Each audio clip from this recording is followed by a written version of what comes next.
그 테더가 분기마다 뭐 수조 원씩 이익을 낸다. 이런 기사 아마 보셨을 거예요. 네, 많이들 보셨죠. 이걸 딱 보면 와, 스테이블 코인이라는 게 그냥 뭐 앉아서 돈 찍어내는 기계인가? 이런 생각도 들고요. 근데 이게 과연 계속될 수 있는 건지 아니면 그냥 지금 잠깐 반짝하는 건 아닌지 좀 궁금하더라고요. 그게 바로 오늘 저희가 좀 깊게 파고들 질문의 핵심인데요.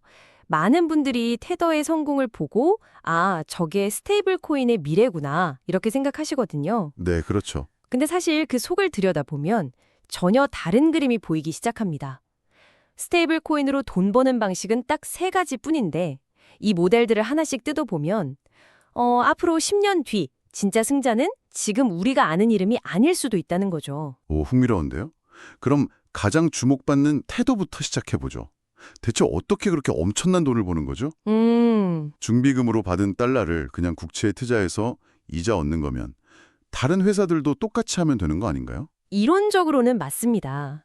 근데 테더의 이례적인 성공은 좀 특별한 세 가지 조건이 정말 절묘하게 맞아떨어진 일종의 퍼펙트 스톰 같은 결과로 보는 시각이 많습니다. 세 가지 조건이요? 네, 첫째는 누구도 따라올 수 없는 압도적인 시장 지배력.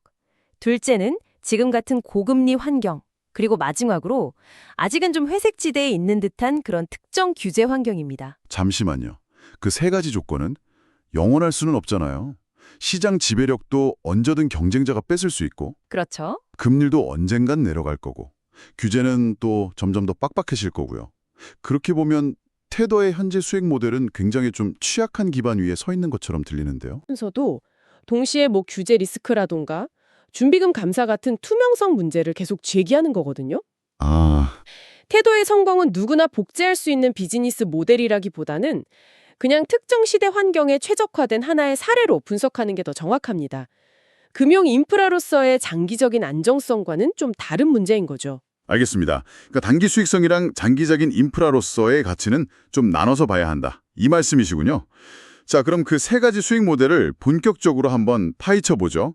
첫 번째는 방금 이야기한 테더나 USDC 같은 발행 모델이겠나요? 네, 준비금 운용으로 이자를 얻는 방식이죠. 가장 직관적이고 현재로서는 시장 규모도 가장 크고요. 네. 하지만 이 모델은 방금 지적하신 것처럼 두 가지 아주 치명적인 구조적 약점을 안고 있습니다. 첫 번째는 명백한 금리 사이클 리스크입니다. 금리 리스크요? 네, 지금처럼 금리가 높을 때는 정말 막대한 수익을 내지만 금리가 0에 가까워지면 수익도 거의 사라지는 말 그대로 중앙은행 결정에 운명이 달린 구조죠. 그렇죠. 금리에 모든 걸 거는 비즈니스는 변동성이 너무 크니까요. 그럼 두 번째 약점은 규제라고 하셨는데 이건 좀 더 구체적으로 설명해 주실 수 있나요? 규제가 강해지면 그냥 다 같이 힘들어지는 거 아닌가요? 오히려 규제가 정교해질수록 승자와 패자가 명확하게 갈리게 됩니다. 대표적인 예가 유럽의 암호자산 규제안, 미카인데요. 아, 미카요. 네, 2024년 6월 30일부터 스테이블 코인에 적용되기 시작했는데 이 규제의 핵심은 이겁니다. 당신이 만약 은행처럼 돈을 받고 예금을 굴리고 싶다면 은행 수준의 보고, 검사, 중비금 관리 규칙을 따라야 한다. 아, 게임의 규칙 자체가 바뀌는 거군요. 누가 더 혁신적인 코인을 만드냐의 경쟁에서 맞습니다. 누가 더 규제를 잘 지키면서 안정적으로 자산을 운용하느냐는 경쟁으로요. 이건 완전히 기존 금융 광자들한테 유리한 판인데요. 정확합니다. 수십 년간 규제 당국이랑 소통하면서 대규모 자산을 굴려온 전통은행이나 블랙록 같은 자산 운용사들이 압도적으로 유리한 싸움이 됩니다. 결국 이 시장은요, 개별 스테이블 코인 발행사들이 경쟁하는 게 아니라 그런 발행사들한테 규제를 충족하는 인프라를 제공해주는 소수의 거대 발행 인프라 제공자들, 이들의 시장을 장악하는 구조로 바뀔 가능성이 아주 높습니다. 혁신의 영역이 아니라 운영의 영역이 되는 거죠. 그렇군요. 발행 모델은 결국 규제 안에서 거대 금융기관의 인프라 사업으로 갈 수밖에 없다. 자, 그럼 발행 모델이 이렇게 외부 변수에 취약하다면 아예 스테이블 코인이 움직일 때마다 직접 돈을 버는 건 어떨까요? 그게 두 번째 모델인 유통, 즉 플로우 모델 아이디어 같아요. 네, 맞습니다. 스테이블 코인이 A에서 B로 송금될 때마다 통행세처럼 수수료를 받는 모델이죠. 하지만 이 모델은 장기적으로는 거의 막다른 길이라는 평가가 지배적입니다. 잠깐만요. 왜죠? 페이팔이나 벤모 같은 핀테크 기업들은 다 송금 수수료로 엄청난 돈을 벌고 있잖아요. 스테이블 코인이라고 안 될 건 없을 것 같은데요. 아주 중요한 지적이십니다. 그런데 결정적인 차이가 있어요. 페이팔은 기존의 복잡하고 비싼 은행망을 대체했기 때문에 수수료를 받아도 충분히 매력적이었죠. 네. 반면에 사람들이 왜 비트코인이나 이더리움 대신 굳이 스테이블 코인을 쓸까요? 거의 수수료 없이 빠르고 예측 가능하게 돈을 보내고 싶어서거든요. 즉, 저렴한 송금이 스테이블 코인의 존재 이유 그 자체라는 겁니다. 아, 그렇군요.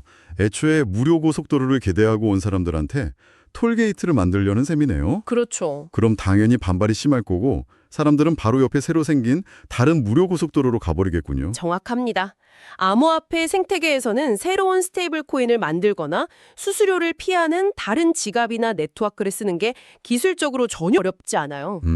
즉, 거래량이 아무리 늘어나도 가격 결정력, 그러니까 수수료를 매길 힘이 생기지 않는 구조적인 한계가 있는 겁니다. 사용자 눈에 너무 잘 보이고 피하기도 너무 쉬운 모델인 셈이죠. 알겠습니다. 발행 모델은 규제에 발목 잡히고 유통 모델은 사용자 저항에 부딪힌다. 그럼 도대체 뭐가 남은 거죠? 드디어 세 번째, 결제 수용 모델입니다. 이게 진짜 살아남을 핵심이라고 하셨는데 방금 말한 유통 모델이랑 비슷하게 들리거든요. 뭐가 결정적으로 다른가요? 이건 정말 하늘과 땅 차이입니다. 유통 모델은 그냥 돈을 A에서 B로 이체하는 모든 순간에 수수료를 붙이려고 하지만 결제 수용 모델은 아주 특정한 순간에만 수수료를 붙입니다. 특정한 순간이요. 네, 바로 상점에서 물건을 사는 것처럼 매출이 발생하는 결제 순간에만요. 단순한 자금 이동이 아니라 새로운 경제적 가치가 만들어지는 그 이벤트에만 수수료를 붙이는 거죠. 와, 그렇게 생각하니까 완전히 다르게 보이네요. 친구한테 밥값을 보내는 거랑 식당 주인한테 밥값을 내는 건 완전히 다른 상황이니까요. 이건 마치 신용카드사가 식당 같은 가맹점에서 받는 카드 수수료, 인터체인지 수수료랑 똑같은 논리네요. 가 식당에게 매출과 이윤이라는 새로운 경제적 가치를 만들어주는 순간이기 때문입니다. 그 가치 안에서 수수료를 감당할 여력이 충분히 생기는 거죠. 그리고 이 모델의 정말 무서운 점은 여기서부터 진짜 유동성이 만들어진다는 겁니다. 진짜 유동성이요? 디파이처럼 높은 이자를 줘서 끌어모으는 그런 유동성이랑 다른 건가요? 근본적으로 다릅니다. 디파이 유동성은 보조금이 끊기면 사라지는 신기루 같은 거죠. 그렇죠. 하지만 결제 수용 모델은 아주 자연스러운 선순환 구조를 만들어요. 예를 들어서 어떤 온라인 쇼핑몰이 스테이블 코인 결제를 받기 시작했다고 한번 생각해 보세요. 네. 그럼 사용자들은 저기서 쓸 수 있네? 하면서 그 스테이블 코인을 보유할 이유가 생깁니다. 사용자가 많아지면 더 많은 쇼핑몰들이 우리도 저거 도입해야겠다라고 생각하게 되고요. 상점하고 사용자가 서로를 끌어당기는 자석처럼 작동하면서 네트워크 효과가 생기는 거군요. 맞습니다. 인위적인 인센티브가 아니라 실제 상거래 활동 자체가 유동성을 만들어내는 엔진이 되는 거군요. 네, 맞습니다.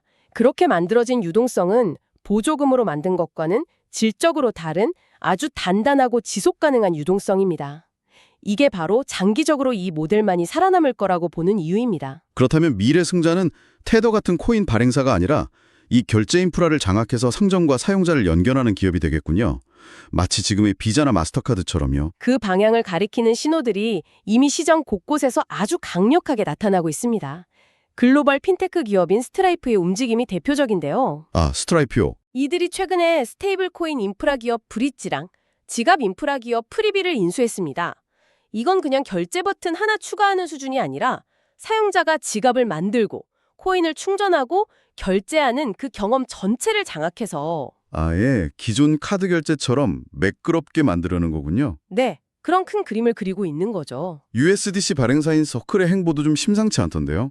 스스로를 그냥 발행사가 아니라고 계속 이야기하잖아요. 맞습니다. 서클 역시 스스로를 결제 네트워크 회사로 재정의하고 있습니다.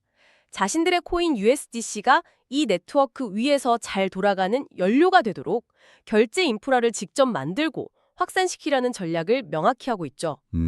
이건 현재 고금리 환경에서 발행이자 수익을 극대화하는 데 집중하는 테더와는 완전히 다른 길을 선택한 겁니다. 기존 금융 강자들, 예를 들어 비자 같은 곳은 어떻게 움직이고 있나요? 이런 변화를 그냥 보고만 있지는 않을 것 같은데요. 가장 상징적인 사례가 바로 비자입니다.